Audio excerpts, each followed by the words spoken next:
Okay, here is this week's challenge. It's from a comment left by an atheist on this particular blog, and he says this: I've always wondered about the statement that something cannot come from nothing. Isn't this a complete refutation of the ex nihilo creation? If something cannot be created from nothing, there cannot be a created universe, since there is nothing to create from. Adding magic or supernatural to the equation does not solve anything, since magic is by definition doing something impossible. However, if for any reason we assume God can create something indeed out of nothing, then the premise something cannot come from nothing is false. In other words, what they're trying to argue is that Christians hold two contradictory views. On the one hand, we say something cannot come from nothing. But on the other hand, we say creation ex nihilo, creation out of nothing. And so you can see, it sounds like we're making a contradiction. Now, this is a fair challenge, and one that can be answered by simply clarifying the two terms that we're referring to.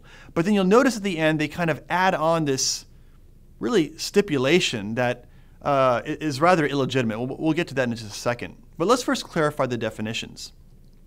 When we say something cannot come from nothing, this is simply an imprecise way or a shorthand way of saying every effect has a cause. In other words, every effect, like the universe, for example, which is an effect, has a cause and must have had a cause to that effect. Now, creation ex nihilo is not an uncaused event. Creation ex nihilo simply means that we think God created the universe without using pre-existing matter. Okay? And so this is why something cannot come from nothing and creation ex nihilo are not a contradiction, because they're referring to two different categories.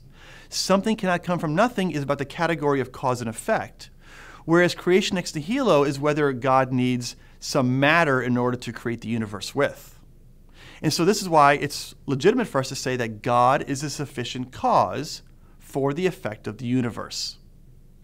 Now, we make that case, so the person then raises this objection by saying, look, here's the objection, but you can't answer it by adding magic or supernatural, because of course those two are by definition impossible. Well, of course this is illegitimate, right? Because they're laying out this objection and then telling us how we're allowed to answer the question. But what if a supernatural being is the cause of the effect of the universe? What if that actually turns out to be the answer? No, sorry, you can't answer it that way.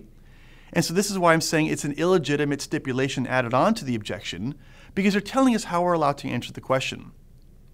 It'd almost be like a person is murdered, and the police say, okay, now go out and find out who the killer is.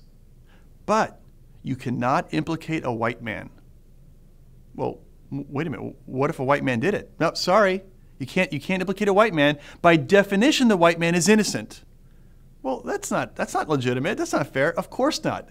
But that's exactly what they're doing. Okay, they're stipulating the type of answer that's allowed, when in reality, the answer that we want to give might be the actual answer, but isn't even allowed as a possible answer.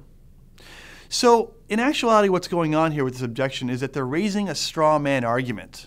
Okay, and a straw man argument, a straw man fallacy occurs when someone takes your position, your view, and mischaracterizes it in a way that's much easier to attack, and then they attack that view. And that's in essence what's going on here. They're using the terms something cannot come from nothing and creation ex nihilo in ways in which we're not defining them. Because remember, something cannot come from nothing is about cause and effect, whereas creation ex nihilo is about whether you need matter or not to create it, to create something like the universe. And so since they're defining those terms in contradictory ways, then of course it makes it much easier for them to critique our view. But in reality, when you define the terms in the appropriate ways and understand what they mean, then of course the objection and the challenge disappears.